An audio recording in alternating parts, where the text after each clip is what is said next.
Please be advised that the information in this podcast is for educational purposes only and should not be taken as medical advice. Before making a health decision, please consult a practicing medical professional. Thank you for your attention and enjoy today's episode.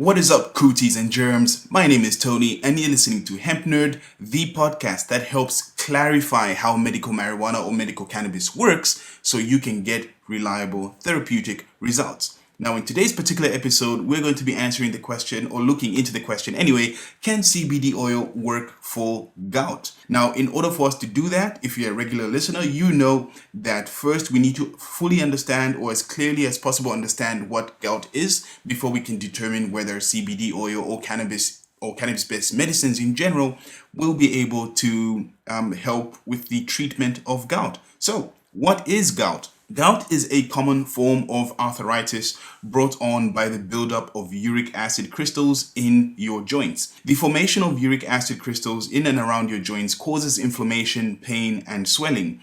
Uric acid is one of the body's normal waste products. It's formed when purines are broken down in your body, and purines are chemicals found in certain foods and beverages. Now, your body normally rids itself of uric acid when you urinate, hence, the similarities in the name, uric acid, urine, urinate. When your body contains too much uric acid, this means you have a condition called hyperuricemia. I think that's how you say it.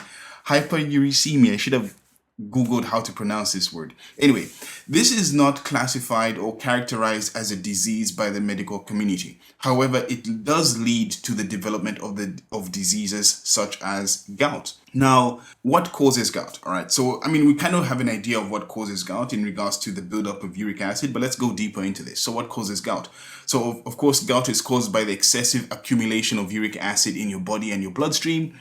Conditions such as high blood pressure, kidney disease, thyroid disease, diabetes, or even sleep apnea make your body accumulate too much uric acid. Consuming purine-rich foods and beverages leads to the buildup of uric acid in your body. Examples of purine-rich foods and beverages include red meat, organ meat, seafood, alcohol, and sugar-rich drinks like sodas, for example. Other factors that are known by the medical community to cause gout are obesity, high cholesterol, glucose intolerance, and taking diuretics. And if you don't know, diuretics are substances that drain water from your body. Now, what are the symptoms of gout?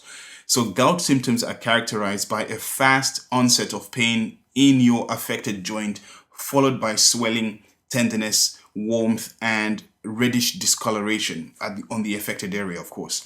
Gout mostly affects the small joint at the base of your big toe. So that's why every time you think of gout, you're thinking of someone's big toe being affected, because that's the area that's mostly affected. However, gout also affects other joints, including ankles, knees, wrists, fingers, and elbows. Unlike other forms of arthritis, gout symptoms occur suddenly and mostly at night. I don't know why. I didn't look into that, if there's any research out there to suggest why it happens at night mostly, but that's when it mostly happens. And it's fast, where with other forms of arthritis, it's a slow buildup. With gout, apparently it's just quick. It just hits you like a bolt of lightning, I guess. Now, gout symptoms can last for a few hours up to most people say up to 10 days. Most medical professionals, medical websites say up to a few hours, up to 10 days. And in some rare cases as well, gout attacks can last for more than a few weeks. Symptoms can go away with or without medical treatment. Most people who experience gout get repeated attacks over the years of their life. Now, what is the current form of treatment surrounding gout at the moment? So the current treatment for gout is a combination of lifestyle changes and medical treatment or medication, depending on the stage and the severity of your condition. Now, lifestyle changes, I should switch that and just say diet changes, but let's stick with lifestyle changes for now. It's what I wrote in the blog, so we're going to stick with it. Lifestyle changes recommended by your doctor aim to reduce the levels of uric acid buildup in your body. Your doctor may recommend one or all of the following lifestyle changes. So depending on what your current lifestyle looks like, either one or a few of these would need to change or you need to adopt. or your doctor will recommend that you need to adopt one of these or a few of these or all of them, depending on how you live. So one is drinking less alcohol. Two is drinking fewer sodas and sugary drinks, or less of that as well. Eating less red meat, beef, lamb, pork, veal, goat, etc. Either stop or reduce if you've got gout, if you're suffering from gout. Eating less organ meat, so liver, tongue, brain, trotters, kidneys. Again, eating less of that stuff. Eating less seafood, that includes fresh and saltwater fish, shellfish, crustaceans, reduce or eliminate. Eating more fruits and vegetables, surprise, surprise. Eating more legumes as well. And if you don't know what a legume is, it's mainly most of your beans, if not all your beans, lentils, chickpeas, split peas, and drinking more water as well, so you can actually hydrating, so your body can use that water to wash out all the toxins, all the uric acid. That's the idea there. So it's eating less purine-rich foods, which is everything that the mainstream media is telling you. Most of what mainstream media is telling you is good for you. Your red meats, your sodas, and all that, the crap. Basically, eating less crap and eating cleaner will reduce the accumulation of uric acid in your body. None of that will form as crystals in your joints, and over time, I don't know, depending on the severity of your condition and how fast your body then adapts to the new lifestyle changes, you'd find that your gout would reduce and be eliminated. And that's just on the lifestyle front. Now, your doctor may also recommend medical treatment to reduce inflammation, to alleviate pain and lower uric acid levels as well in your body. Current pain relief and inflammation reducing medication for gout include non-steroidal anti-inflammatory drugs, so NSAIDs, things like aspirin and ibuprofen, corticosteroids, and something called colchicine. And current uric acid lowering medication for gout treatment includes xanthine oxidase inhibitors and let's see, I don't think I can actually say this word, febuxstat. I can't say that. But yeah, look, you've got all these other medicines with these fancy names that just confuse my brain and my tongue. I'm not going to say them. If you want to know what those are, just jump to the blog HempNerd.co and you find the blog post there. Can CBD oil work for gout? And not far into the content, you're going to find the names of the other gout treatment medications that reduce uric acid levels in your body that I cannot pronounce because those words just seem too fancy for me. It's like reading another language. Now, the problem that exists with the current treatment model for gout is twofold. The way I see it anyway, is twofold. On one hand, not all patients are willing to shift their eating habits or shift their lifestyle changes to alleviate symptoms. I mean, most patients would rather take some form of medication over changing their eating habits, which I find, I kind of used to be like that back in the day. At the moment, I'm primarily plant-based. But for the longest time, if you ever brought up the idea of reducing or eliminating red meat or chicken or dairy or any of that stuff that I used to eat, which I really used to enjoy at the time, and I know can be made really tasty, it would be very difficult. You're asking people to give up what they perceive to be a good thing, but the reality is that good thing is actually causing more harm than good in your life. Like, you're getting that instant gratification or instant result of the taste, and maybe you're getting full as well, like it's filling you up. But on the downside, it's causing uric acid buildup, which is causing crystals being formed around your joints, which is causing gout, which is pain, and that's a form of arthritis as well. So there's inflammation, and it's more or less degenerating your joints. So it's hard to get people to change their habits. I personally believe, side note, to get someone to change their behavior in any way, shape, or form, they have to be in a significant amount of pain, and that pain has to be linked to, let's say that the lifestyle choice that they need to make a change to, or change from. I should say it that way. So unless an individual is in a significant amount of pain, unless, let's say, even a collective is in a significant amount of pain, then no change is going to come. I personally don't believe change is going to come unless maybe they can generate the pain themselves, or they can associate all the pain they have and link to one thing. Maybe that can allow them to change. But for the most part, people are very reluctant to change their eating habits. even if it means getting rid of gout, because they're just like, oh, I'll just deal with the pain anyway, but I'm gonna stop eating my red meat, my steak and my chicken and all that stuff. I'm not gonna stop drinking alcohol. I'm not gonna stop drinking sodas. Like, people are addicted to this bad stuff, and it's created in such a way that, you know, it is addictive, because as soon as you put some of these things on your tongue, dopamine is released in your brain, so you get technically addicted. But that's a whole different conversation. The point I'm trying to make here is that, yeah, it's very difficult to get people to actually change their lifestyle habits, in order for them to, in this case, in order for them to alleviate the symptoms, to get rid of gout. All right. And most people, which leads us to this. Now, that reality leads us to our second problem, where most medical treatment options that are available come with negative side effects, because people would rather take a pill, a medication, to get rid of the problem, as opposed to changing their lifestyle choices to get rid of the problem. And the pills that are available in the market at the moment come with more negative side effects that overshadow the promised benefit of alleviating the pain. So, example, there's a drug called, is it allopurinol? It is a drug prescribed to gout patients to reduce uric acid levels in the body. Now, the side effects it comes with are severe skin rash, itchiness, trouble breathing, throat and or face swelling, liver injury or failure, drowsiness, nausea, diarrhea, and flaring up of your gout. So your gout can even get worse before it gets better. But people would rather take this pill than change their lifestyle. Another example is colchicine, which I just learned about this week. It's a drug also prescribed to gout patients to help reduce uric acid crystal development in your joints. And the side effects it comes with are diarrhea, nausea, cramping, abdominal pain, vomiting, which all could worsen. And according to webmd.com, worsening side effects include unusual bleeding or bruising, severe diarrhea or vomiting, muscle weakness or pain, numbness or tingling in your fingers and toes, pale or gray color of your lips, your tongue, and the palms of your hands. Basically, to me, that sounds like you're losing, like blood isn't going there, like you're losing blood, or that's what it sounds like to me anyway. And signs of an infection. So you get fever, persistent sore throat, unusual weakness or tiredness, fast heartbeat, shortness of breath, signs of kidney problems, and even change in the amount of urine that you're actually putting out. So this is all from medication that's meant to help you. Like, all this negativity comes with it.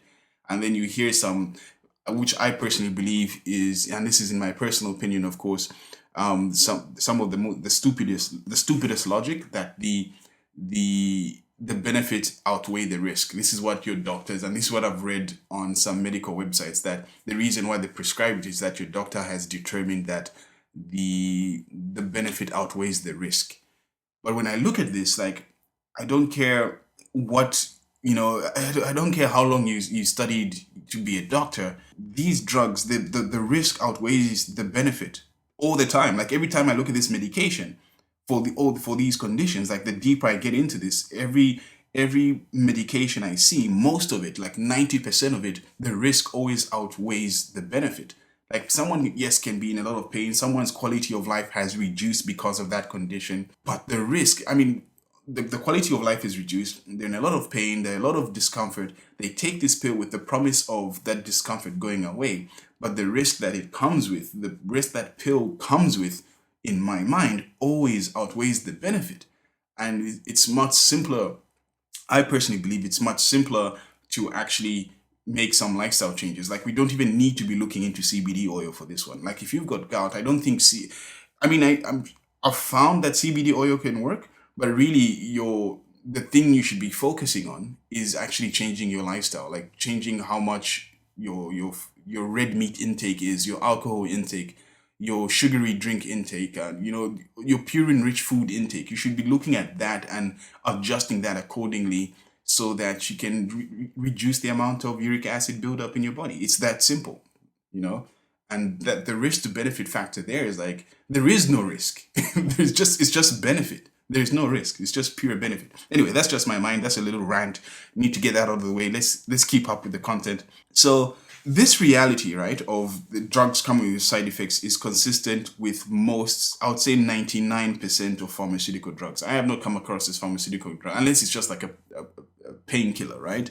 But I haven't come across a pharmaceutical drug that has no risks.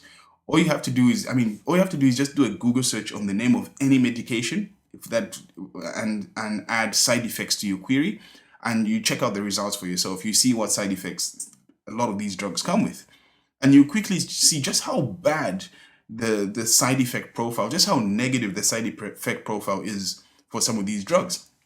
And if you want to know, because another drug that was mentioned that they used to treat gout is corticosteroids. I'm not going to go through the side effect profile for that one, but I wrote about it. I touched on it in my piece of content about about polymyalgia, not fibromyalgia, about polymyalgia. And if you want to check that out, just go to HempNerd.co. The CBD oil work for polymyalgia, and you'll be able to see the side effect profile there, because I do list the side effects of the corticosteroids, because corticosteroids are also used for polymyalgia treatment. Or if you want, you can just listen to the polymyalgia episode of this podcast, which I believe is 3 episodes ago. So you can either listen to that episode, or you can just go read it for yourself, depending on which way you want to go, and you're going to see as well. But pretty much almost every time I look into the side effect profile of a lot of these medications, it's never pretty. It's never pretty. It's never good. It's always super negative. So this twofold problem, right? People being reluctant to change their lifestyle, and the pharmaceutical drugs available at the moment to treat that condition coming with all these negative side effects, has gotten people to look at CBD oil or cannabis-based medicines as a potential form of treatment. People want to know whether CBD oil can actually help with gout treatment and just how effective it is, which is obviously leading into today's topic. Can CBD oil actually help with gout treatment? So, look, based on my research so far, I have the objective view that cannabis-based medicines such as CBD oil can help with gout treatment. All right. As soon as I saw pain and inflammation, I already knew that it could help, because I've done a few posts in the past. As soon as I saw pain, inflammation, joints, arthritis, immediately I knew. I was like, it's gonna work. It's a form of arthritis. I've done studies on rheumatoid arthritis. Not that I've done studies. Sorry, I've read studies on a study on rheumatoid arthritis. I've read studies on patients with osteoarthritis. I've read studies on mice with collagen-induced arthritis, and they're all of them show how CBD oil, which I'm going to go into in today's episode. If you haven't come across those studies in my previous pieces of content, if you haven't gone through that stuff, I'm going to go through that with you in this particular podcast anyway. But basically, all of them show that CBD oil does reduce inflammation. It's anti-inflammatory. It's got anti-inflammatory effects. If you combine CBD oil with THC, it's got analgesic effects, which is basically pain relief effects. And what else was I going to add to that? So pain relief, inflammation. That's me. Oh, and also CBD has been a lot of researchers, medical researchers, have said that CBD alone has potent anti-arthritic effects, because especially with rheumatoid arthritis, which is an autoinflammatory disease where your immune system is attacking healthy cells, it actually suppresses the progression of that disease of arthritis. So any progression of arthritis is actually suppressed and inhibited by CBD. But let me go into that. And I'll just quickly show you or read it out to you. So there are a number of studies that show CBD being effective for human and rodent models of arthritis, and that's relevant to this because gout is considered a form of arthritis. These studies demonstrate that CBD has anti-inflammatory effects, pain relief effects, especially when used with THC, and anti-arthritic effects in that it suppresses the progress of the disease being arthritis, which I've just basically said. Now, a 2005 rheumatoid arthritis patient study found that CBD combined with THC in a 1-to-1 ratio produced significant pain relief effects. The study compared a cannabis-based medicine called Sativex with a placebo. The study also found that the disease activity was significantly suppressed. This means that the CBM, the Sativex, the cannabis-based medicine called Sativex, suppressed the patient's immune system from attacking healthy cells. The suppression in disease activity points to a reduction in symptoms. So if your disease is being suppressed, that means the symptoms are being suppressed, or they're being alleviated. So no more inflammation, no more pain. The clinical trial did not demonstrate significant toxicity, and the CBM was tolerated well by the patient. So there was no toxic, no negative side effects. Plain and simple, no negative side effects, and the patients tolerated it well. In the year 2000, a rodent model study found that daily administration of CBD inhibited the progression of arthritis in mice. So the study showed that significantly less TNF alpha, so tumor necrosis alpha, was released in the synovial cells of mice treated with CBD compared to a control group of mice. Now, if you don't know, TNF alpha is an inflammatory cytokine produced during acute inflammation. All right. The researchers observed that the anti-arthritic potency of CBD is a result of immunosuppression and anti-inflammatory action. The study concluded that CBD has a potent anti-arthritic effect. All right. So that's basically what I was saying. And this was discovered in the year 2000 in rodents, and then in 2005, when again that Sativex, that cannabis-based medicine called Sativex, was trialed on rheumatoid arthritis patients, more or less the same results were experienced. Okay, anti-inflammatory and immunosuppression. So it's well, how can I explain? It's like I'm trying to explain this in my own words, just to show that I understand it as well. But basically, because especially with rheumatoid arthritis, autoimmune disease, healthy cells attacking, immune system attacking healthy cells, CBD suppressed that action, so the arthritis progression was inhibited or suppressed, and symptoms were alleviated. And that's been consistent based on what I can see, consistent in mice and in humans so far. Now, the author of a 2017 peer-reviewed journal titled, "Is Cannabis an Effective Treatment for Joint Pain?" states that both natural and synthetic phytocannabinoids have clearly demonstrated anti-inflammatory and pain relief effects in a variety of studies relating to joint pain.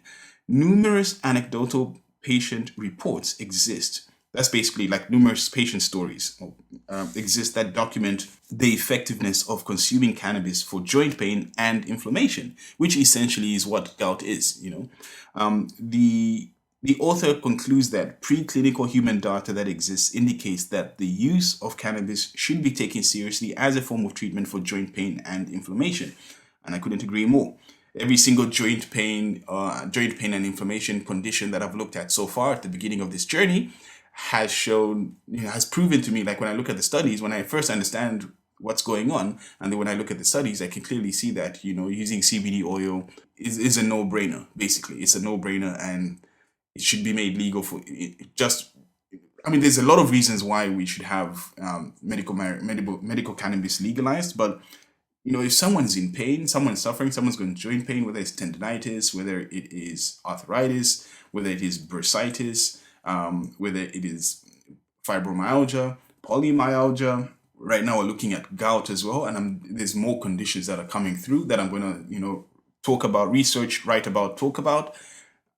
It's clear as day, why we should be using this. It is clear as day that medical cannabis must be legalized now. No more wasting time. And I can only imagine what the economic impact will look like. And that's something I want to dive into a future piece of content. I want to also look at what could potentially happen as a result of legalizing medical cannabis. What's the economic impact? Is it going to are we going to have more money, more jobs, more businesses, more economic activity as a result of legalizing medical cannabis? I personally believe the answer is yes, but I want to see what that will actually look like before I start talking about that. But that's something on my mind.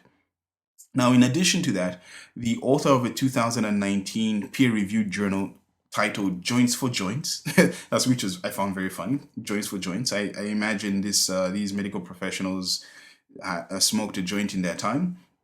but that they continue to. It's titled "Joints for Joints: Cannabinoids in the Treatment of Rheumatoid Arthritis."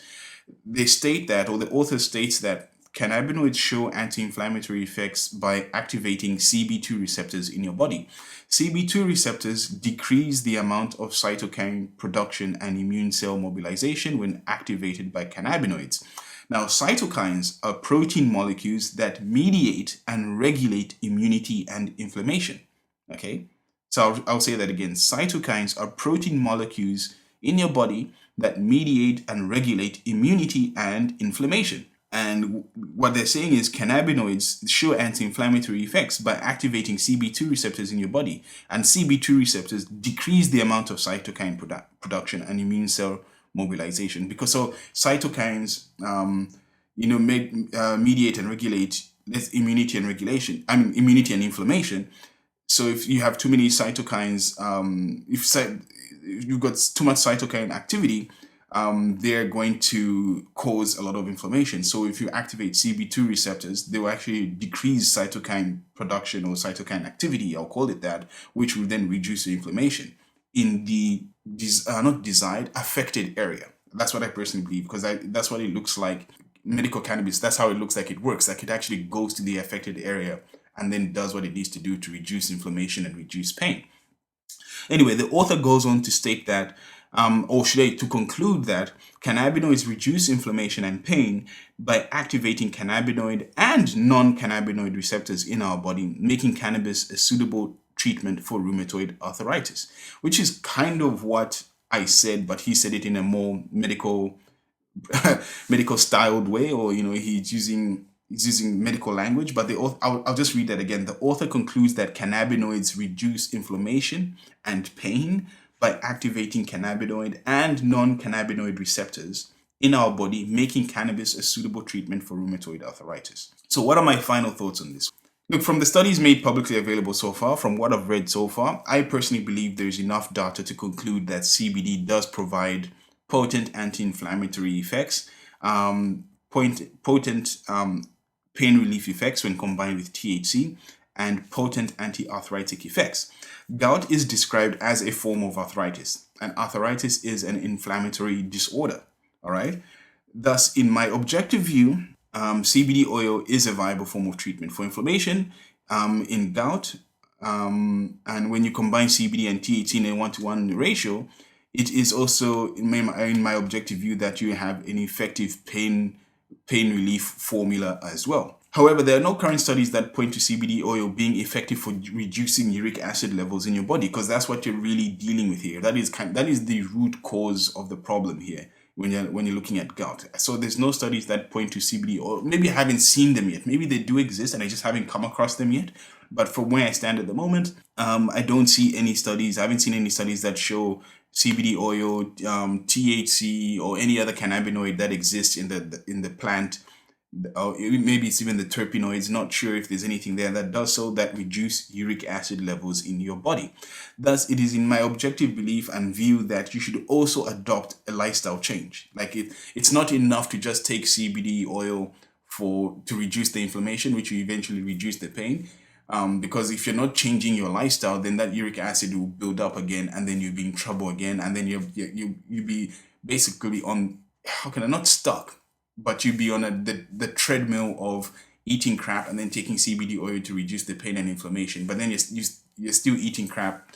You're keeping your uric acid levels high in your body, which is building up crystals, which is hurting your joints. And then you're going to buy CBD oil, and then maybe you'll be doing it for so long that you have to increase the dosage amounts, you have to increase the concentrations, because you're not looking after yourself. You're not looking after your body. And the smart move here with gout, I personally believe, I think CBD oil and any pharmaceutical medication for gout should be like a last resort.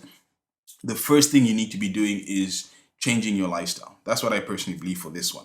Even though I am pro cannabis, I am pro CBD oil and all that jazz, this condition, in my eyes, it's a matter of lifestyle. Just switch up your lifestyle.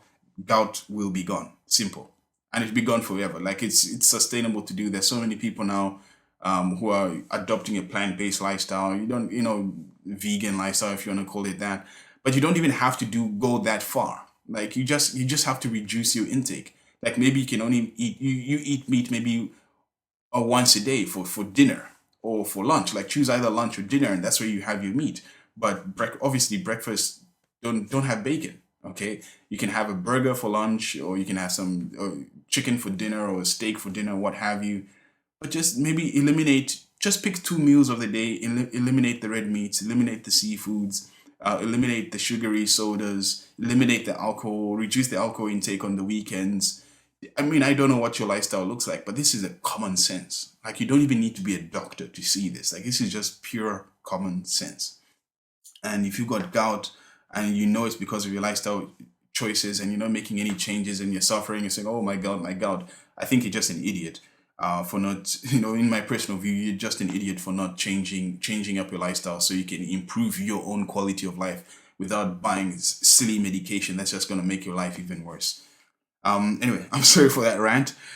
Moving forward, yes, cannabis will be able to reduce inflammation and pain, but in order to reduce uric acid accumulation in your body, it's up to you to change your lifestyle. And in fact, I personally believe if you change your lifestyle, it will enable the cannabis oil, the CBD oil, to work even better because it's working through a cleaner system. Your body is a cleaner system. But that's, again, that's just my point of view.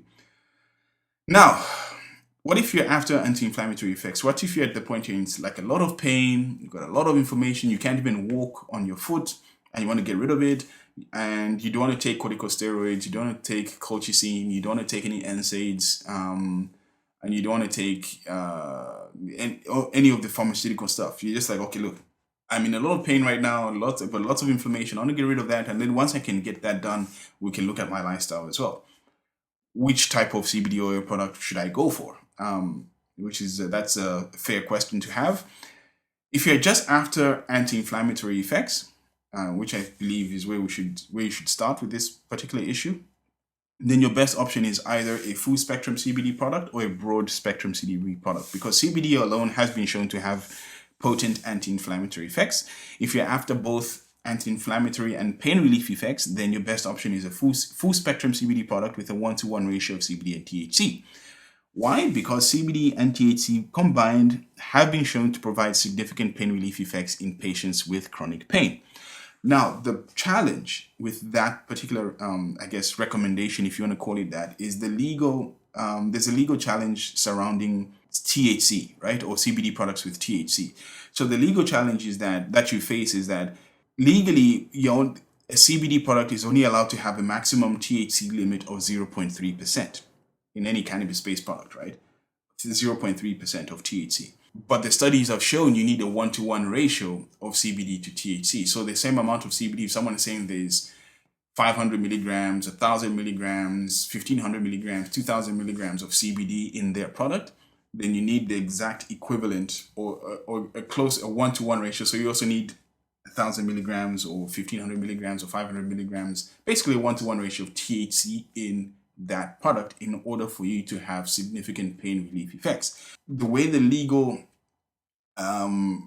regulations are around THC at the moment in regards to a CBD-based product or a cannabis-based product or a CBD product doesn't allow you to have a 1-to-1 ratio. And I don't know if that reform is going to come anytime soon, but the data so far shows that if you want pain relief effects, that's what you need. And so it depends on really how much pain you're dealing with. But if your pain is caused by inflammation, then you, technically speaking, and this is technical because this is just based off research that I'm reading. I haven't tested this out for myself. I haven't had the need to. But technically speaking, if your problem is inflammatory in nature, like gout, arthritis, if it's inflammatory in nature and because of the inflammation, that's what's causing your pain, then the current CBD products, whether it's full spectrum or broad spectrum, which one has THC, one doesn't have THC, that should work just fine, because the idea is that if you reduce if the CBD in there reduces your inflammation, as a byproduct, that's going to reduce your pain as well. That's the thinking behind that. But of course, you need to, seek out a pro cannabis doctor to work with. Okay. I mean, that it goes without saying, but I'm going to say it anyway. You need to seek out a pro cannabis doctor, a medical professional to work with when taking on cannabis as a form of treatment for gout or any other condition. You need to monitor and document your results with your doctor so you can make the appropriate adjustments where necessary, leaving zero room for guesswork. You need to journal the type and or form of cannabis you're using, your dosage amounts, and how often you consume it during the course of the day. And in doing so as well, like when you find a pro-cannabis doctor and you work with them to actually help you get through whatever it is that you're going through, get through your gout, for example. That's what we're talking about today. Then you are a case study for them. Because if they're pro-cannabis, they're obviously fighting the good fight of legalizing the medical use of marijuana or cannabis. So your journey or your progress or your case is a case study for them. And I encourage you, if you're listening to this and you do not have a pro-cannabis doctor yet, find one. Find a pro-cannabis doctor. Do some Facebook searches. Do some LinkedIn searches. Find one in your area. Find one in your city. Find one in your country that you can talk to virtually, like on Zoom or something like that, and work with them. Share your results. Work with them, because I don't know whether it's gout, whether it's something else that you're dealing with. Every patient case is a case study that shows that we can use medical cannabis effectively to treat these conditions, and eventually we're going to overwhelm the system with so much data, so many results that it's going to be illegal not to make it legal, if that makes sense. And that's the point I'm trying to get at with this. Also, seek out products that have been regulated, tested, so you can be confident that you're actually taking a clean and safe solution, because I have heard stories out there that there's some products in the market that are not clean and not safe. So you need to keep that in mind. And also keep in mind that cannabis is not a one-size-fits-all solution. What works for a friend, for a colleague, or a family member may not work for you, which is okay, which is perfectly fine, which is why you're going to document and journal your results and work with a pro-cannabis doctor. However, cannabis does provide the opportunity for you to determine what will actually work best for you once you go through that process. And in working with a pro-cannabis doctor, your results can be used again as a case study that supports cannabis use as a medicine. So that is today's particular episode. That is the point. So to answer the question, does CBD oil work for gout? Yes, in that it helps alleviate inflammation. Yes, that it helps relieve pain. But no, in the sense that unless there's some data out there that I haven't seen yet, but at the moment, know that it does not reduce uric acid levels in your body. That is more lifestyle choices and eating habits that you need to change. But in regards to inflammation and pain, yes. Uric acid, no. So the combination of lifestyle choices and having lifestyle choices and CBD oil together is, in my personal view and personal opinion, the best way to get rid of gout for life, basically. I mean, you even get to a point where you won't even need to take CBD oil for the inflammation and pain, because your lifestyle choices have enabled you to reduce the amount of uric acid in your body. Anyway, all the links to all the studies that I read, again, are on HempNerd.co. So visit HempNerd.co.